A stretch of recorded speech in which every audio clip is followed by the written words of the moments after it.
అన్ని సర్వేలు ఒకటే ఎత్తైతే యాక్సిస్ మై ఇండియా వాళ్ళు తమిళనాడుకు సంబంధించి అన్ని సర్వేల్లో కూడా తమిళనాడులో డిఎంకే గెలుస్తుంది. ఏఐఏడిఎంకే ప్రతిపక్ష స్థానానికి పరిమితం అవుతుంది. 8 నుంచి 20 మధ్యలో విజయ్కి సంబంధించిన టీవీకే పార్టీకి వస్తుందని అంచనా వేస్తే ఒక్క యాక్సిస్ మై ఇండియా మాత్రం టీవీకే ప్రభంజనం అని అంచనా వేస్తుంది. 98 నుంచి 120 స్థానాలు గెలుచుకుంటాడన్నటువంటి అంచనా సంచలనం సృష్టిస్తోంది.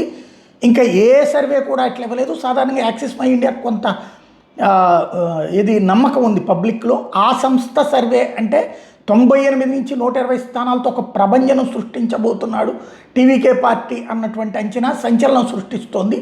ఇది ఎవరూ ఊహించినటువంటిది. అందరూ కూడా డిఎంకేనే ఖాయం అంటున్నటువంటి సందర్భంలో అన్ని సర్వేలు ఇందాకనే మనం మాట్లాడుకున్నాం. అక్కడ పీపుల్స్ పల్స్గా పీపుల్స్